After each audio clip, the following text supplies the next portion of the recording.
¿verdad? Eh, Normalmente el sermón lo termino los viernes y ya lo terminé todo, y los sábados lo edito, le quito, le pongo, hago el PowerPoint y todo, y en eso checo las hojas. Yo normalmente hago un sermón de 18 hojas, 19 hojas, y salieron 28, ¿no? Entonces, salió enorme. Pues a dividirlo, entonces lo dividí. Entonces un sermón de 1 hora 15 lo dividí, pues va a estar bien cortito, por el bien de la carne, ¿no? Por el bien de la carne. Así que va a estar corto porque lo dividí en dos, porque si no sí sería un poco pesadito, ¿verdad? Entonces, estamos estudiando la carta de Corintios, que bien lo leyó mi hermano, el pasaje. Dan el título, un poco pomposo, ¿no? El efecto futuro de la gracia de Dios. ¿Sí? Y tiene un poco que ver de lo parte de lo que enseñó el pastor Brian en la mañana, ¿no? Entonces, si se fijan, bueno, aquí está el esquema. Los dos puntos o los dos sermones, ¿verdad? Entonces el punto 1 es lo que vamos a ver el día de hoy, que es el anhelo por el regreso del Señor. Parece trillado, pero sale de los versículos, ¿no? Y estos serían los puntos de este sermón, el anhelo por el regreso del Señor. Entonces, ¿cuál es el efecto? Siempre tienes que hacerle preguntas al texto, acuérdate, o a los puntos. Entonces, si el efecto futuro, ¿cuál es el efecto futuro de la gracia de Dios? Pues el tener un anhelo por el regreso del Señor. ¿Y cómo se da eso? Entendiendo qué es la entronización. Entronización es ponerlo en su lugar, ¿no? Al Señor. Y la preservación será un hecho. Todo eso sale de dos versículos, del 7 y del 8, que es los que vamos a estar viendo. Y esto sería el futuro. Entonces, uno de los efectos futuros de la gracia de Dios es que la fidelidad de Dios asegura nuestra relación. ¿Sí? ¿Cómo? Por medio de un pacto y por medio de una verdadera coinonía, que muchos de ustedes usan esa palabra coinonía. Ahí vamos a ver lo que es la verdadera coinonía, pero lo vamos a dejar hasta el otro sermón. Así que el día de hoy vamos a empezar con el versículo 7. Tengan ahí su Biblia, 1 Corintios capítulo 1, versículo 7. Y así rápidamente.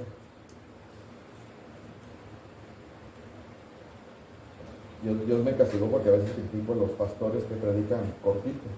Entonces aquí me está diciendo, no, Dios, porque me salió muy... Ahorita lo estaba revisando y dije, uy, está bien cortito. No sé, se me había enojado el tono y dije... Bueno, ok. En el sermón pasado, lo puedes ver desde el versículo 3, ahí en tu Biblia. Básicamente Pablo estaba enseñándole a la iglesia de Corintios que él era una persona muy agradecida porque eran salvos, fíjate. Y tú sabes bien, si has leído la carta de Corintios, Corintios es una iglesia tremenda, tremendamente mundana, tremendamente carnal.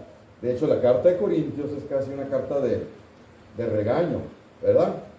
Porque estaban haciendo casi todo mal, fíjate, casi todo mal. ¿No? Entonces eran muy mundanos, había divisiones, estaban usando malos dones que les había dado.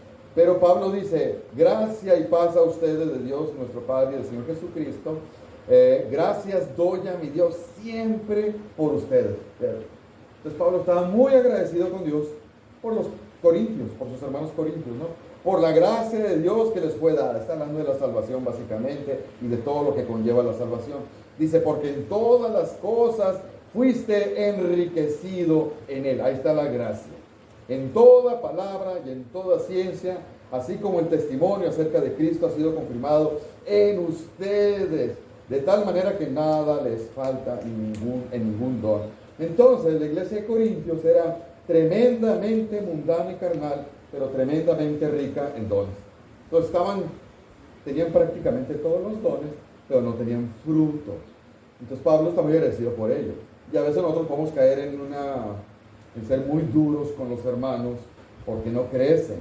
Y es cierto, va a haber hermanos que tardan mucho en dar frutos o dan frutos muy pequeños, pero aún así hay que agradecerle a Dios porque los salvó. Qué mejor, ¿no?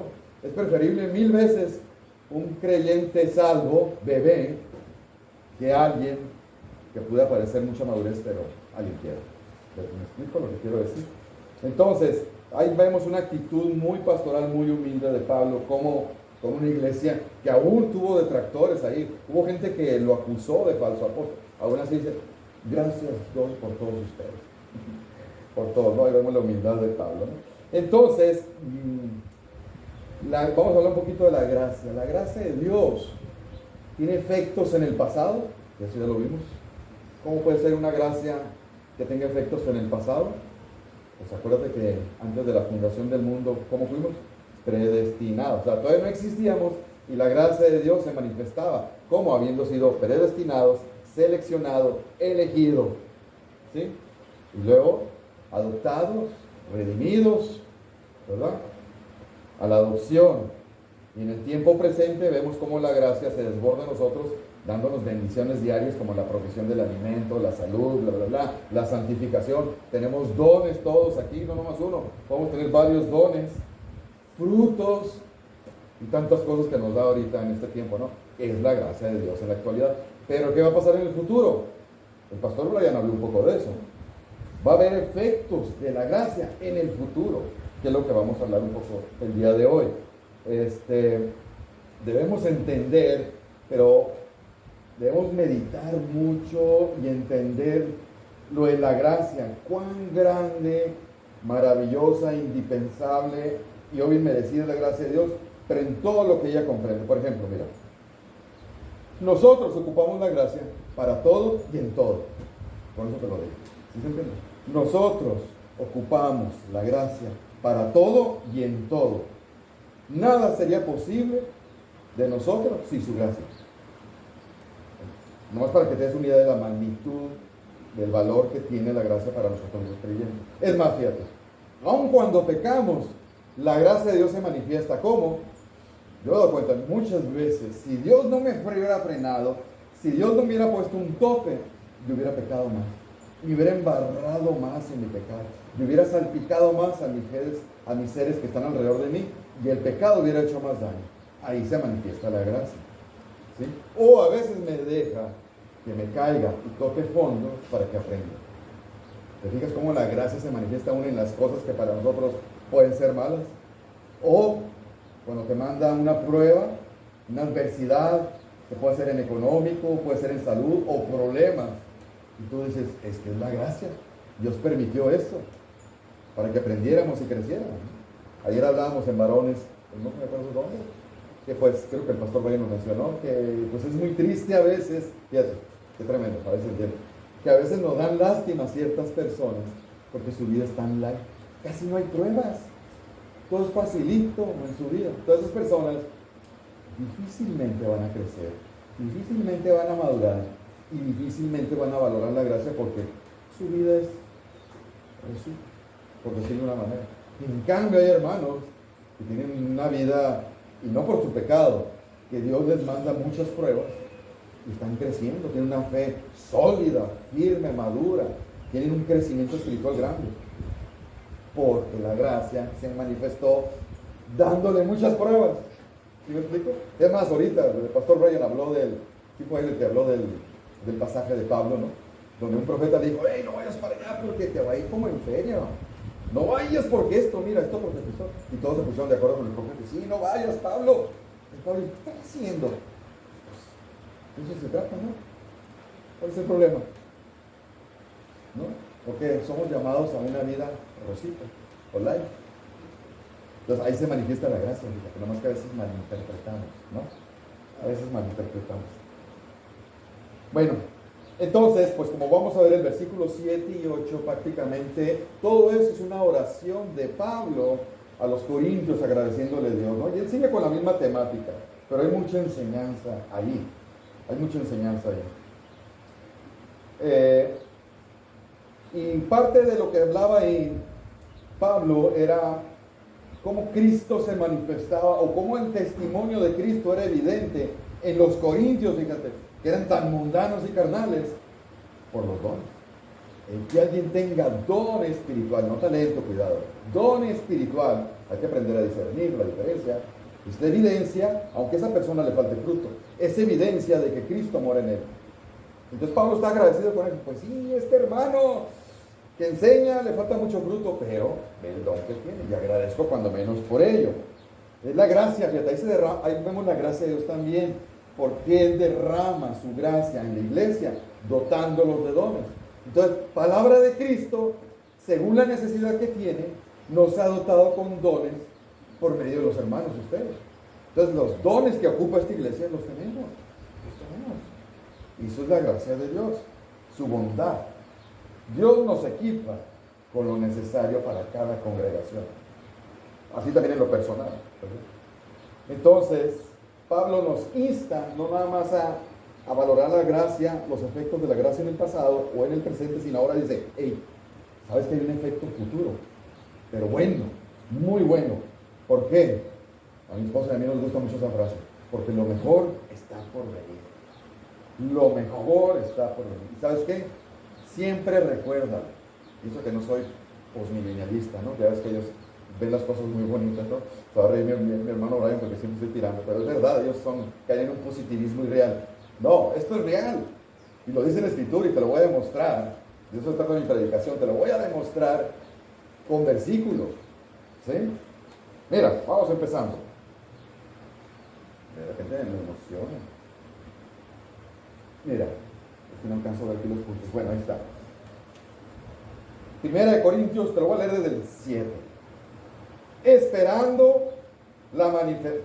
Cuando leemos un pasaje, un bloque de versículos, que tu cerebro vaya analizando cada palabra, porque cada palabra tiene un significado, y ese significado le da la interpretación correcta al bloque. ¿Me explico? Entonces, fíjate lo que dice la palabra: esperando la manifestación de nuestro Señor Jesucristo, el cual también nos confirmará hasta el fin. Hay un montón de preguntas que hacerle a ese texto, para que seas irreprensible en el día de nuestro Señor Jesucristo. Y fiel es Dios, por el cual fuiste llamado a la comunión con su Hijo Jesucristo nuestro Señor. Es más, así inmediatamente detectaste que hay dos doctrinas odiadas, que las mencionamos ayer en varones, dice que no fueron a varones, las mujeres, que hablaron del calvinismo. Pues aquí están dos, ¿las viste? Si no las viste, ahorita te las voy a demostrar. Bueno, más te voy a hablar una porque la otra va en otro sermón. Entonces, ¿qué hay? El anhelo por el regreso de Cristo. Hermano, ¿de dónde sacaste esa frase? El anhelo por el regreso del Señor. ¿Dónde, por qué debemos desarrollar nosotros un deseo por el regreso de Cristo? Porque será la entronización del Señor. ¿De dónde sale eso? Esa frasecita, esperando la manifestación. Esperando es el anhelo, es ese deseo. La manifestación. ¿Cuándo será la manifestación? Esas preguntas tienes que hacer. Mira, el creyente verdadero, el verdadero Hijo de Dios, los que en realidad hemos sido recipientes de la gracia de Dios, debemos o deberíamos desarrollar, ¿sí? No es un mandato, te lo estoy diciendo como exhortación, deberíamos desarrollar un deseo, un anhelo, una expectación por el regreso del Señor. MacArthur se molesta porque hay versiones y hay personas que usan ansiosamente. Creo que la traducción de ustedes que usan más, los de la América, usa la palabra ansioso. Yo estoy de acuerdo porque ansioso tiene dos connotaciones, negativa y positiva. Obvio se refiere a la positiva, pero bueno, el pastor MacArthur no está de acuerdo con ello, ¿verdad? Entonces debemos de generar ese anhelo. Fíjate las palabras que uso, esa expectación, esas ansias positivas por la manifestación de Jesús. ¿Sí? O sea, y más, mira, si en realidad hemos entendido lo que Dios ha hecho en nosotros, hablando de la gracia pasada y la gracia en el presente, si nosotros has meditado y has valorado eso, vas a entender esto. Mira, por ejemplo, ¿has hecho conciencia de que realmente nos rescató, lo dice Efesios, de nuestra vana manera de vivir? ¿O no? Cuando a veces he platicado mi testimonio, hay hermanos que se burlan de mí y me dicen, no, es que tú, no me lo dicen, pero me dan a entender que yo era una basura, y es verdad, pero se comparan conmigo porque ellos no hicieron tantas cosas feas como yo, pero no se dan cuenta que son iguales o peor de pecadores que yo, y a ambos nos rescató de una vida vana, pero ellos se elevan un poquito, algunos, no todos, ¿no? Voy a que tú no hagas esos juicios, cuidado. Los pecados evidentes y escandalosos no son peores que esos que están ocultos, ¿no? Entonces, si te has percatado que antes de Cristo tu manera de vivir era vana. ¿Sí o no? O, yo me testeaba, yo no me drogaba, yo no anduve con mujeres, yo no anduve con hombres. No estoy hablando de eso. Cuidado, si así juzgas tú la vida pecaminosa. ¿Sí? Y nos rescató. Te ha provisto ahora, nos ha provisto de una vida actual mucho mejor, ¿o no? Yo cuando llegué a Cristo, yo sí cometí el error, yo sí. Delante de unos maestros le reclamé al Señor y le dije, yo estaba mejor antes, le dije. Que me pegaron una regañada, ¿no? Pero yo era un bebé, no entendía que aunque económicamente estaba muy mal en la actualidad, mi vida era mejor. Sí, pero después tuve que entender esto. Hay gente que dice, no, la verdad es que estaba mejor antes. Lo que pasa es que no has manejado bien las consecuencias de tu pecado. O algunos pecados te han alcanzado. Y tú por eso ahora estaba mejor antes. No, nunca va a ser mejor antes. Nuestra vida en Cristo tiene que ser mejor. ¿O es que hay una falta de entendimiento? Nos han adoptado en una nueva familia. Es una familia que, como toda familia, hay conflictos. Y si tú pues no tienes buenas relaciones con tu nueva familia, pues es que posiblemente tengas un problema ahí de compañerismo. Pero eso no deja de ser que es algo bueno y que es una bendición el día de hoy, ¿no? Tienes dones, y si no los usas es otra cosa, pero cuando los está usando, ¿qué va a pasar? Lo enseñó en la mañana, recompensas por tu fidelidad. Qué tremendo, ¿no? O sea, Dios te dice, te salvé por gracia, y por gracia te doy estos dones para que los uses y edifiques la iglesia. Y si los usas fielmente, te voy a recompensar. Y nosotros,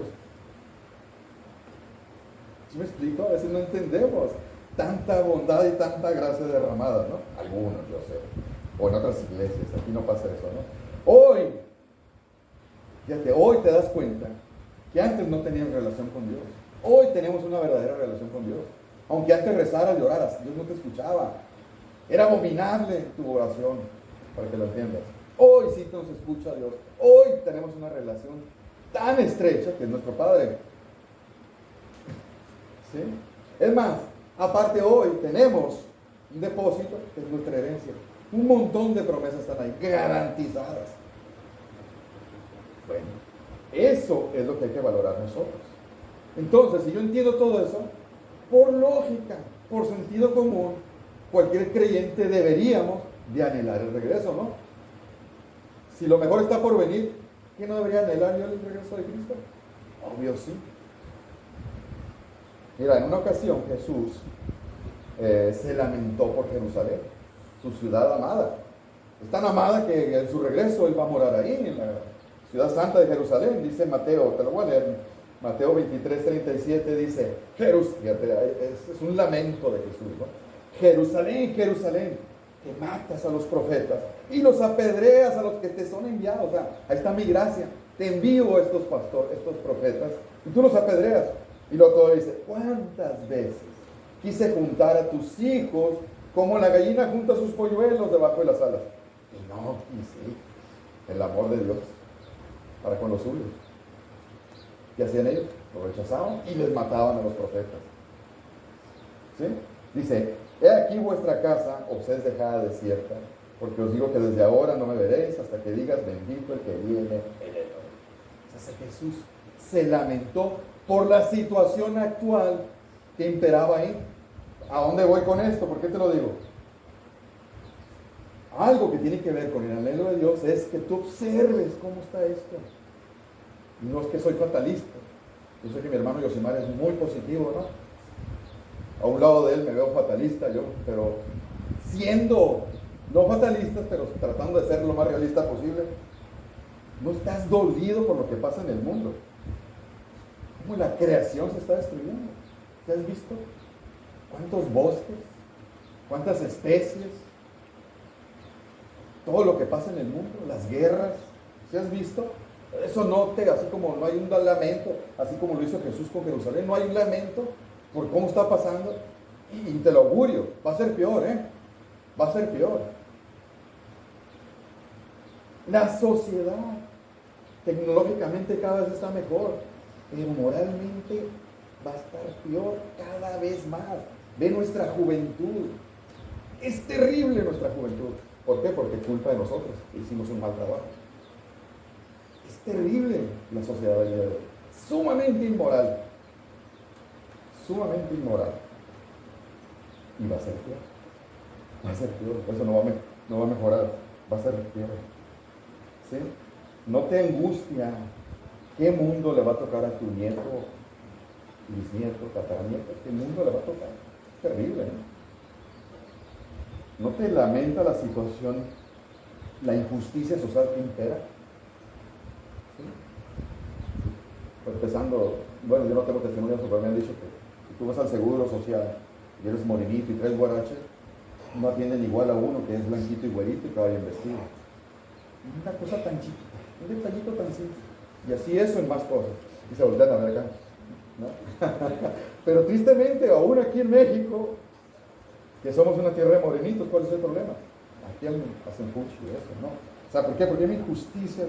¿No te lamenta los homicidios legales que existen? Fíjate lo que dije. Homicidios legales como el aborto. Por el mal fallido y la tonta mentalidad de las feministas. Y que cada vez ese movimiento toma más fuerza. ¿Y qué hacemos nosotros? Cuando menos no te lamenta, no te preocupa el poder que están tomando las mujeres, estas mujeres descabelladamente, el machismo que siempre lo hemos tenido, el terrible movimiento LGBT, signo de más, con todo su daño que están haciendo. ¿O no lo ves? ¿No te lamenta cómo está la iglesia cristiana en el mundo? ¿Sí?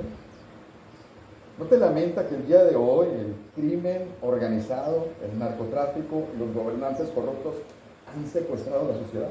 Hay un arreglo, lo sabemos. Qué triste que el día de hoy, no, aquí está muy tranquilo porque los narcos son los que tienen control. Y ya estoy muy a gusto porque ellos sí lo controlan, no hay requeridos. No, debes de molestarte eso, como que ellos son los que ponen el orden, eso es una tontería. Para eso está la policía. Pero estoy muy a gusto, es más, si pasa algo, yo voy y le digo, no le vayas y le digas, no fomentes eso. Es terrible lo que está pasando, tanto que lo aceptamos y lo vemos como normal. ¿Me explico? Bueno, todas esas cosas, y más, y peores, están pasando en el mundo, y van a aumentar. Te lo digo así, porque impera la impiedad, porque el pecado del mundo es su bandera, y su príncipe es Satanás. Y las personas inconversas son su séquito. Y ni modo, así tiene que ser. Bueno, ¿sí entiendes para dónde voy? Entonces, un día todo cambiará. Fíjate qué bonito. Estas sí son como las historias, bueno, cuando las de niño yo leía las historias, todos terminaban con un final feliz y me encantaban los libros a mí, ¿no? Todos los libros terminan con un final feliz. Aquí es verdad. Esto no es un cuento. Esto va a llegar a su fin un día. Y todo ello cambiará por la venida de Jesús. Nada más por eso. Por eso debemos estar anhelando. Por eso yo te cuestiono o te pregunto, ¿existirán los creyentes que no deseen o no anhelen realmente que Jesús venga? ¿Habrá? ¿Seremos algunos de nosotros que ni siquiera, sabes que nunca me he puesto a pensar en el regreso de Jesús? ¡Wow! Pues preocúpate por tu vida.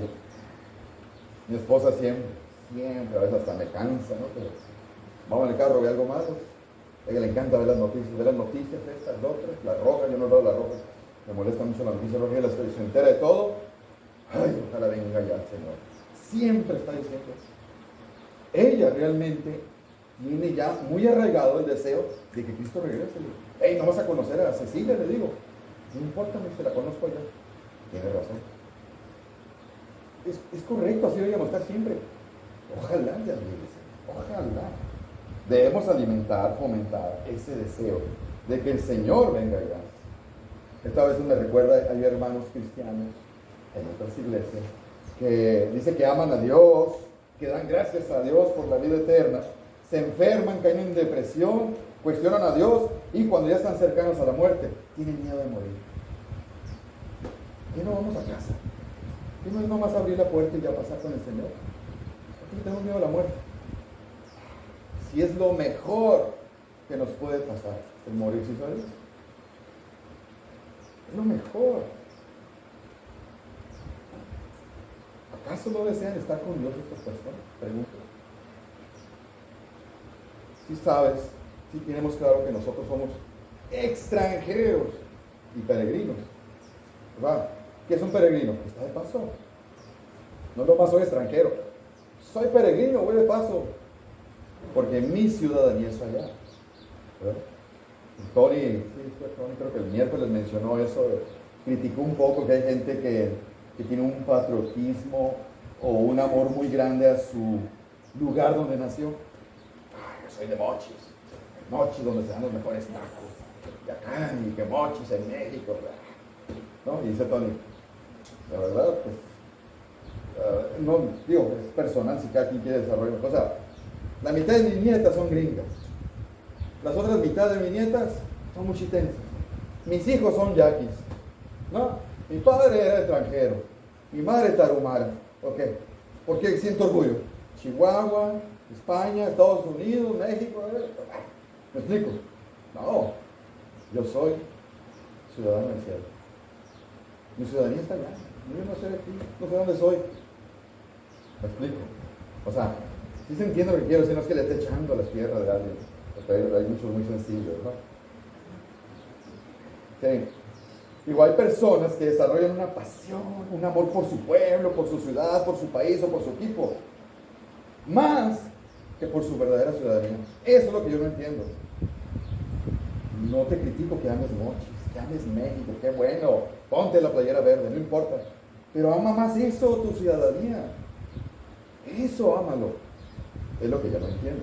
Porque aman más esta que aquella. Bueno, sí sé por qué. La palabra es fuerte. Se llama ser mundano. Eres creyente, pero eres tan mundano que te has arraigado y te has afianzado tanto a lo de aquí, que amas más lo de aquí que aquello. Entonces tú vas a batallar con eso. ¿Me explico lo que quiero decir? Estamos muy adaptados aquí. Mira, nuevamente, a ver, ¿sí lo puse? No veo. ¿Es la 6 esa? Ok. Dice, esperando la manifestación de nuestro Señor Jesucristo. Te lo digo en tu versión, esperando ansiosamente, en vez de manifestación, revelación de nuestro Señor Jesucristo. ¿Qué enfatiza este pasaje, esta frase? Básicamente dos cosas que debemos estar esperando en el sentido de desearlo y que va a haber una manifestación de Jesús. Así sencillito, es lo que está enseñando esa frase. Ahora, esa manifestación no es como vino la primera vez, que se encarnó, que se humanó, un estado humilde y sencillo. No, esta vez, ¿cómo va a venir? Glorificado. ¿Sí entiendes qué significa eso? Es su estado actual como está. Y Él va a venir a presentarse aquí. Y ahí es donde todo cambia para bien de nosotros. Eso es lo que tenemos que estar esperando. Aquí hay diferencia con los teólogos, si es el arrebatamiento, si es la segunda venida. Yo me inclino un poco más la segunda venida, porque es la manifestación, ¿no? Es como dice la América, la revelación. ¿Cuándo se revela? En la segunda venida. Viene tal cual, viene tal cual. Ahora, ese advenimiento viene en gloria. ¿Qué significa que venga en gloria? ¿Qué significa que viene en gloria? Viene como rey, viene a ejecutar juicios. O sea, se acabó el mal, ¿sí entiendes? Cuando Él venga, se acabó el mal. ¿Sí entiendes eso? Hoy, una joven en la madrugada no puede tomar un taxi. ¿Por qué? Tiene un montón de probabilidades que la violen. ¿Cómo es posible eso? Hoy, yo de niño me la llevaba en la calle, nunca hubo problema de secuestro, nunca hubo problema de atropellamiento, pero en la calle, toda mi vida anduve en la calle en bicicleta, toda mi vida. Hoy, mis hijos me reclaman que no los dejé andar en la calle en bicicleta, ¿no? O sea, te estoy hablando de cosas muy mundanas. Él viene a ejecutar los juicios divinos. Eso es buena noticia para nosotros, mala noticia para los impíos, porque los va a exterminar. Eso es bueno, porque se va a acabar el mal. Va a traer justicia, equidad. No existe ahorita la justicia. aunque tenga la estatua con las vendas, no es cierto. Viene a rescatar a los piadosos, nos viene a rescatar. ¿Sí entiendes qué significa que el Señor venga? Que sea la manifestación, todo lo que esté implícito, que Él venga. Son un montón de cosas buenas. Bueno, son puras cosas buenas para nosotros, pero buenas en gran manera. Se va a acabar el mal.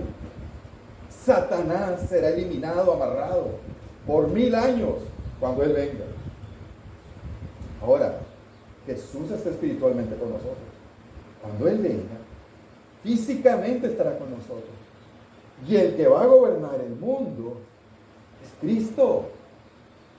Eso es que Él sea en realidad entronizado, puesto en su lugar, en la preeminencia que le toca. Él realmente es el Rey de Reyes.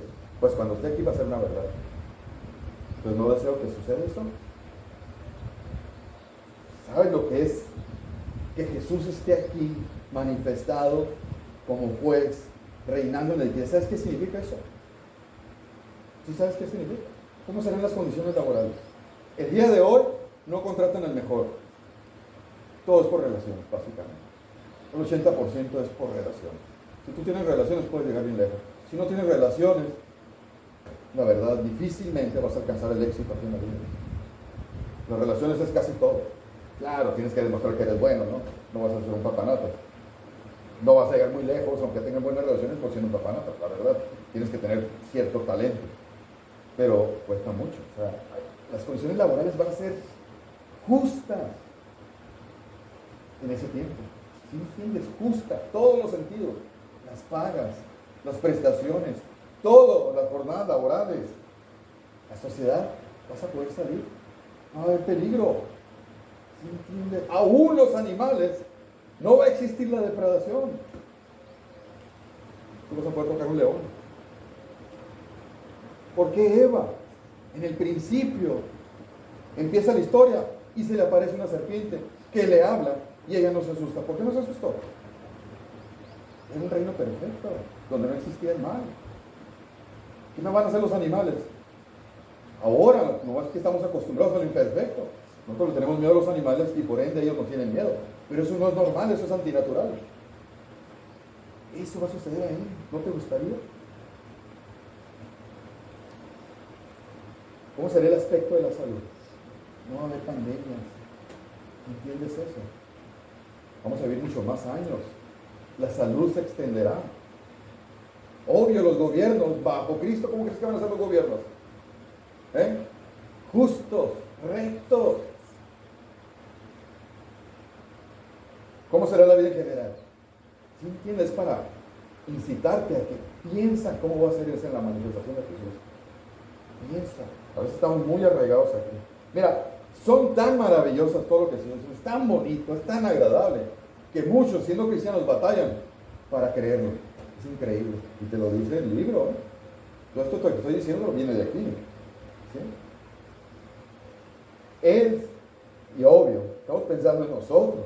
Todo lo que te he dicho, estoy pensando en nosotros, ¿no? Son puras bendiciones para nosotros. Pero si piensas en que la gloria es para Dios, realmente ahí recibirá la mayor gloria Cristo, porque Él va a ser exaltado, viene a reinar, va a estar en su ciudad, Jerusalén, en su santo templo, recibiendo honra y gloria por el mundo entero. ¿No os agrada eso? Ahorita no recibe gloria a Dios. Obvio, para los inconversos será mala noticia porque será la exterminación de ellos. Así que, mi querido hermanos, oyentes, si tú eres de los que estás tan ocupados con las cosas de tu vida, tan afanado, que no tienes tiempo de pensar en esto, y no alimentas ese deseo, no oras por ello, no meditas, en realidad no te importa tanto, porque eso es escatológico. Eso es para los que se clavan, ¿verdad? Pues mi querido hermano, te quiero decir que estás algo mal, estás bien desubicado, y que posiblemente estés amando más las cosas del mundo que a tu propio Salvador, que tu casa verdadera, que tu futura familia verdadera y que tu verdadero Padre Celestial. Hay gente que aún creyente ama más todo esto que todo aquello. ¿Sí? Tristemente.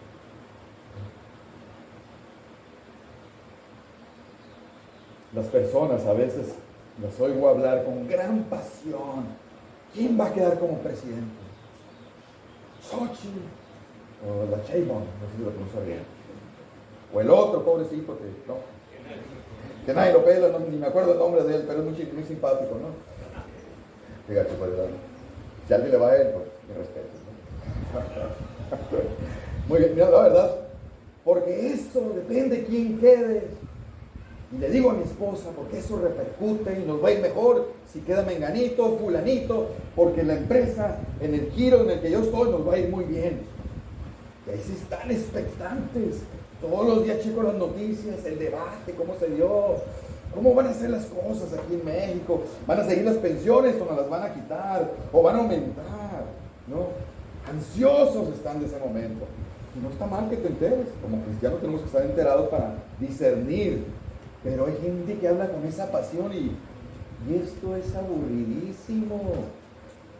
Entonces, ¿qué quiere decir? Cuidado, estás desubicado, mi amigo. ¿Sí? Solo piénsalo, estás desubicado. Te has anclado demasiado en este mundo y eres peregrino y extranjero. ¿Sí? Entonces, el efecto futuro de esta gracia es en desarrollar un anhelo, pero ¿en qué sentido? En la manifestación del Señor. Mira, te voy a dar otros pasajes muy buenos. Romanos 8:19, ayúdame a buscarlo. Vete a Romanos 8:19, para que veas que es bíblico este anhelo, para que se me despierte. Ya tengo como 3 dormidos aquí. No dije nombre.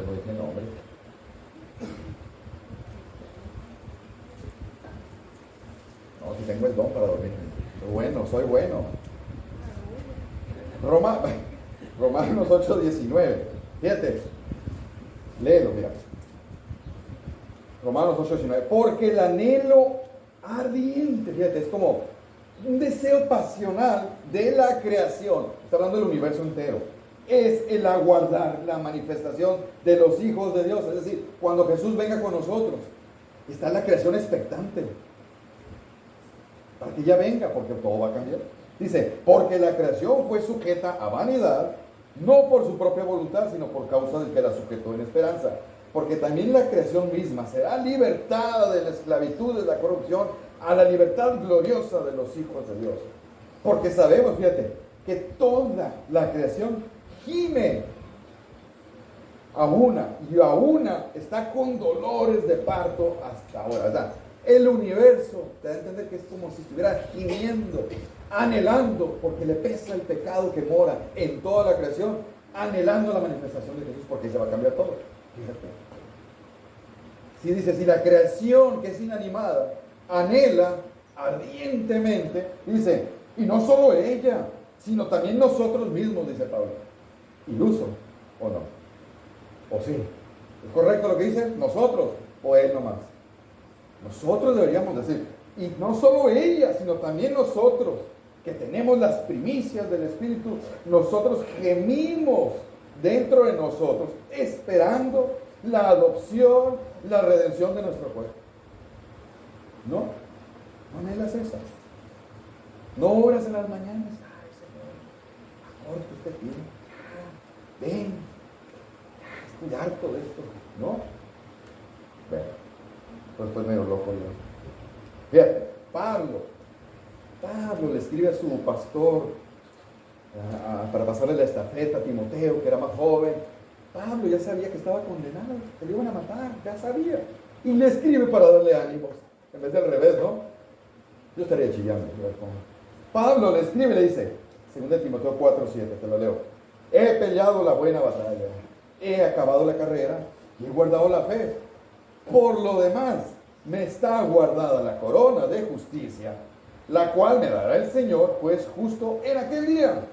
Y no solo a mí, sino también a todos los que aman su venida. ¿Qué hubo? No nomás, sí, yo sé, la escatología, nos va a ir muy bien. No, aman su venida.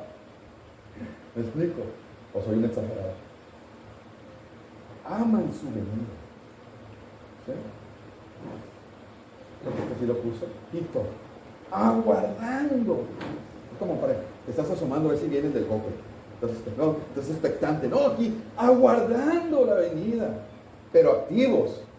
Eso se habla en el sentido correcto, no estoy en mi casa, no, ya que venga el Señor, no voy a hacer nada. No, activos, esperando que venga el Señor, aguardando la esperanza bienaventurada y la manifestación gloriosa.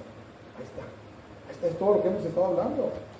Es más, Apocalipsis, cuando a Juan se le da toda esta revelación, dice una frase sencillita, pero bien hermosa. Mira, para mí se me hace muy hermosa. Dice, el que da testimonio de estas cosas dice, Jesús, ¿no? Ciertamente, ciertamente vengo en breve, dice Jesús.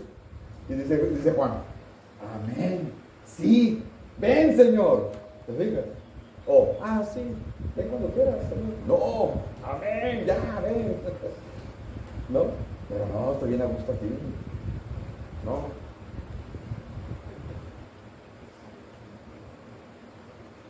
Entonces, el efecto futuro de la gracia de Dios es desarrollar un anhelo profundo por el regreso del Señor.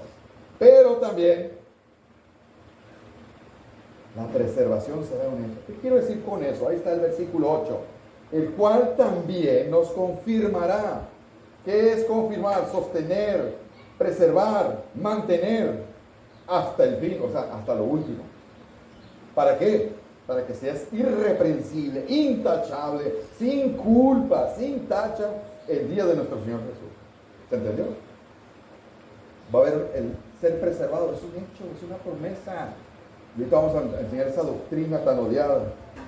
¿El cual? ¿Quién es el cual? Dios mismo. Es una acción, le llaman en la gramática, es pasiva. Tú no haces nada, Él hace todo.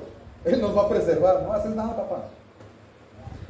¿Entiendes? Es muy importante la gramática. El cual nos confirmará, preservará. Él, tú no vas a hacer nada. No depende de ti. ¿No esa es una gran noticia?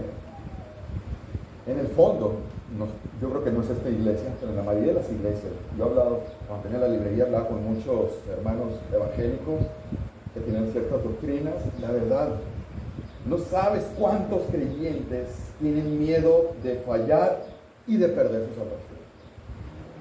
No creen esa promesa. Es tan triste.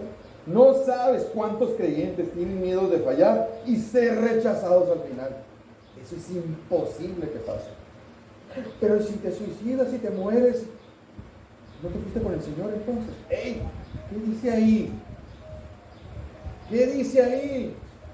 Hay una lista. Excepto esos pecados excepto si al morir no se arrepintió. ¿Dónde dice eso? ¿Por qué le metes cláusulas? ¿Me explico? Si tú eres un redimido, si eres un verdaderamente que ha nacido de nuevo, es una promesa para ti. No importa qué pasó. Y entiéndase, ¿no? En el contexto de la palabra. Así que Dios, en su gracia, es uno de los efectos futuros de la gracia, nos va a sostener, nos va a preservar hasta que el Señor venga. Oye, pero fulanito, pues no era entonces. Los que son los va a preservar.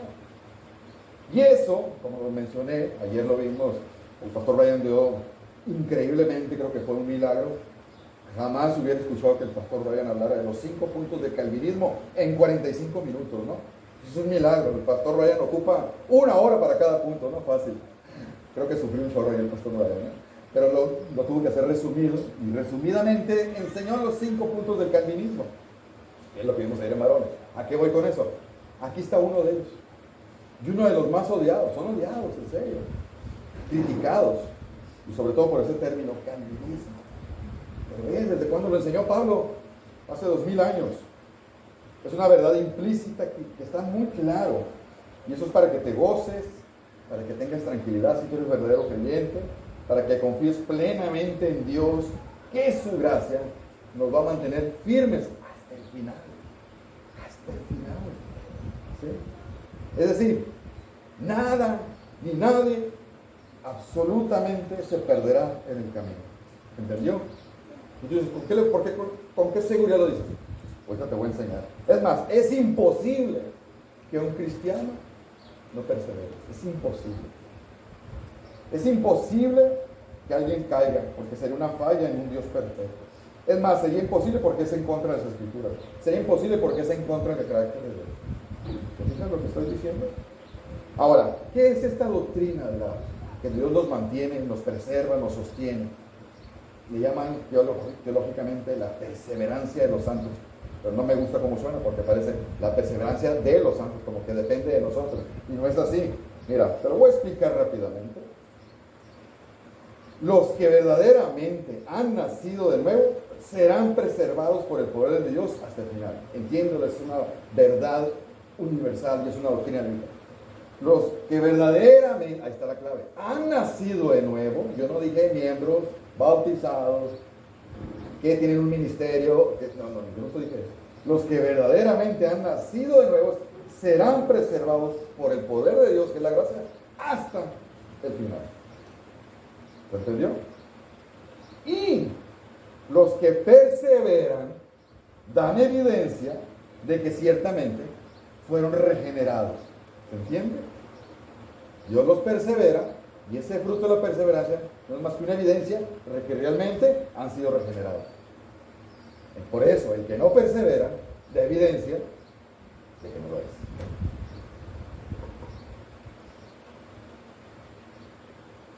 Pueden suceder casos tremendos, ¿no? Hace muchísimos años, mi segundo pastor, que me enseñó mucho, era muy inteligente, sabía mucho de teología, tenía una apariencia de humildad, caballerosidad, mansedumbre, y me encantaba platicar con él, porque era muy intelectual, muy profundo. Bueno, pues se fue al mundo. Se fue al mundo persiguiendo mujeres. Creo que ya lleva 3 después de su esposa. Abandonó a su familia. Y ya pasaron 20 años. Entonces me dice la gente, pero él predicaba, él enseñaba, él era pastor.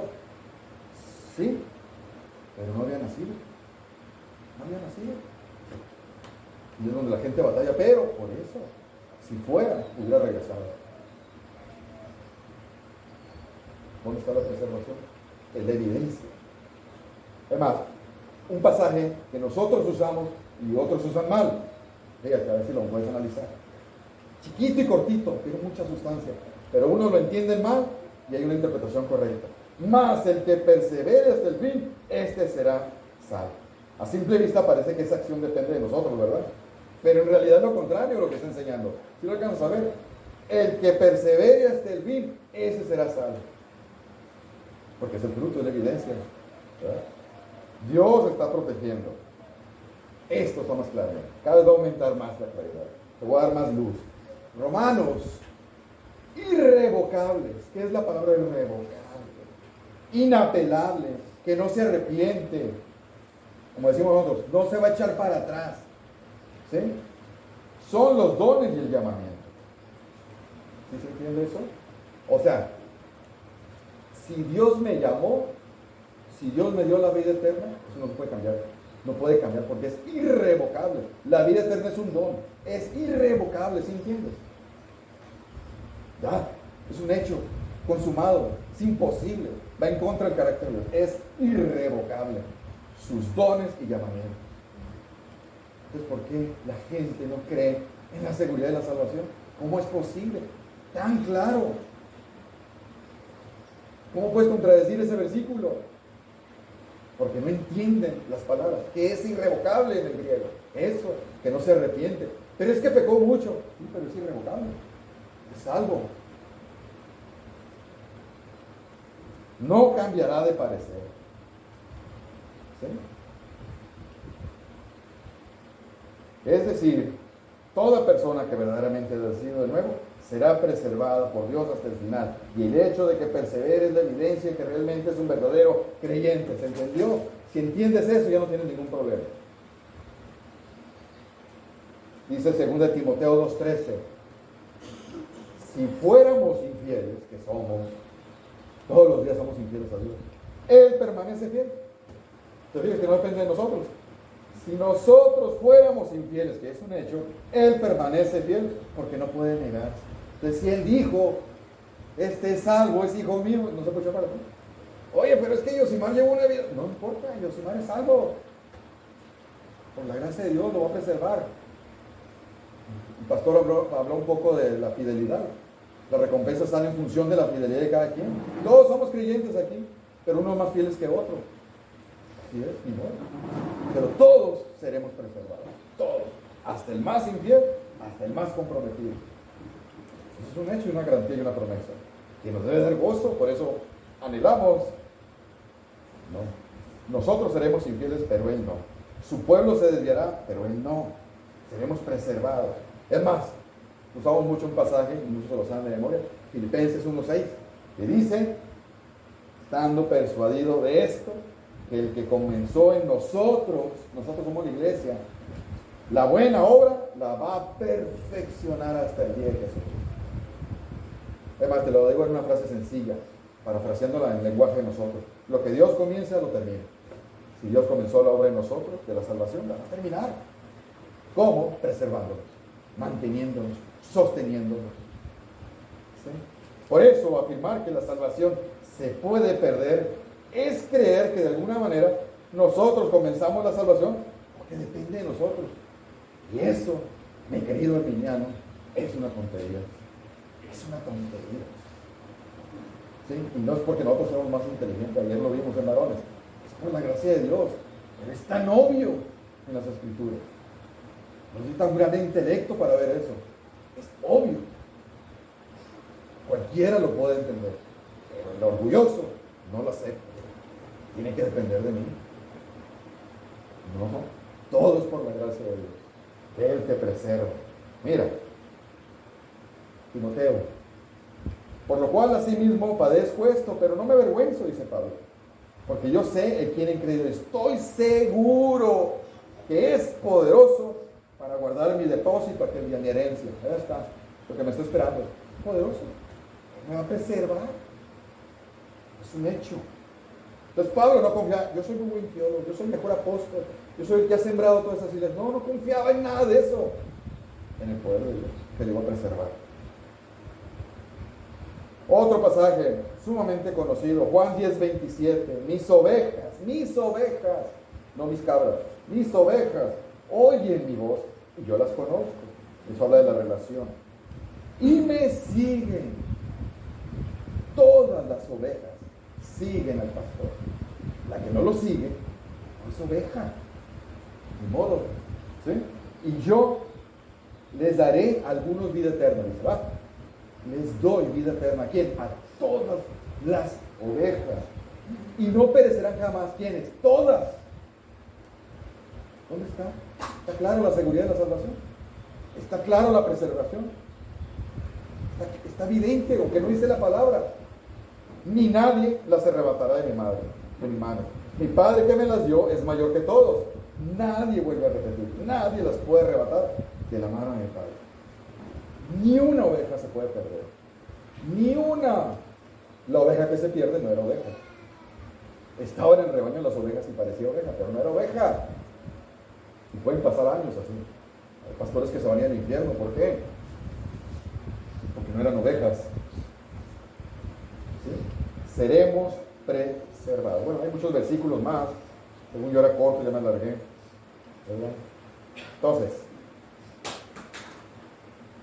el cual nos confirmará, nos preservará, nos sostendrá, nos mantendrá al final, hasta el fin. No tengas miedo, confía plenamente, ¿sí? Para que seas irreprensible en el día de nuestro Señor.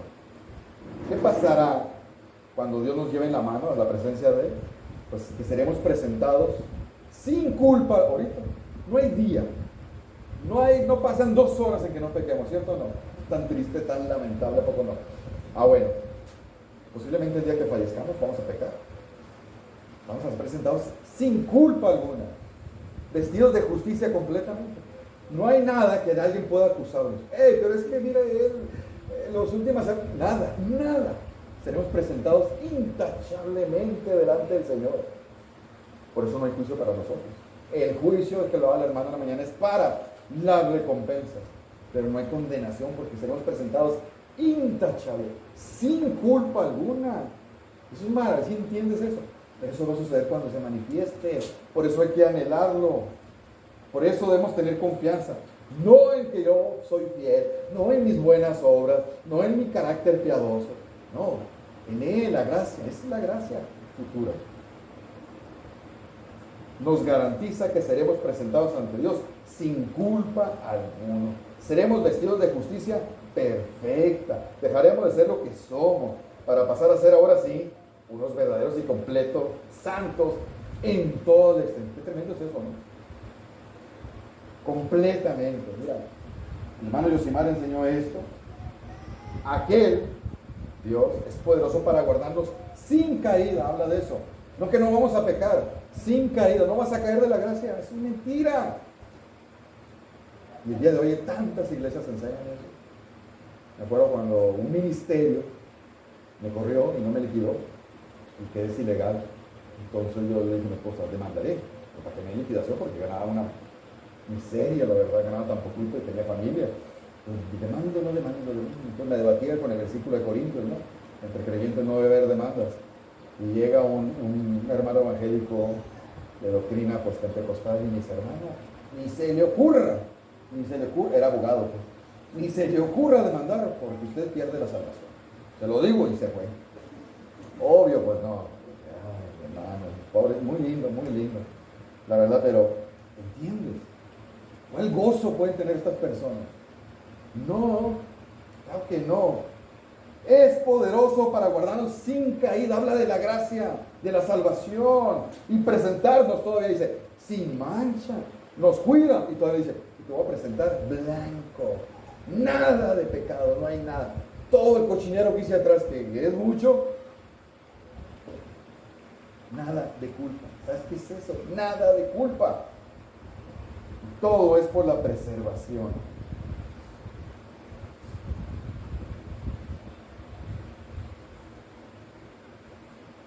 Nos confirmará hasta el fin para que seas irreprensible en el día. Esto es una promesa, hermano. Te va a sostener, nos va a preservar irreprensiblemente. Nadie será rechazado, nadie será reprobado. No importa qué tan fiel fuiste, la verdad. No importa. Eso es maravilloso. Por más que nos esforzamos en esta vida, en no pecar, me imagino que todos lo hacemos, ¿verdad? Por más que nos esforzamos y caminar en santidad, no existe día alguno que no pequemos un montón de veces. Pero ese día dejará de ser todo diferente. ¿Entiendes por qué debemos anhelar el regreso? ¿Nunca te ha pasado que te cansas de la vida que llevas, de que vuelves a caer en el pecado o en el mismo? O pasa un tiempo y estás victorioso, ya no has vuelto a tener ese pecado, ¿no? Ya no has vuelto a caer en el chisme, ¿no? Y de repente sale algo bien, y ahí caíste. Y tú dices, si ya lo había dominado, o esto otro, ¿no? Debemos desarrollar un desprecio total por nuestro propio pecado. Debemos estar tan incómodos con nuestra vida que tenemos, en nuestro caminar. Debemos estar tan molestos por nuestras rebeliones diarias contra Dios. Así que, mi querido hermano, meditemos en ese efecto futuro de la gracia y desarrollemos un anhelo por el regreso del Señor. Y perdón por la mentira, quiero durar un poquito. Ya me di cuenta que duré 1 hora. Bueno, ni modo.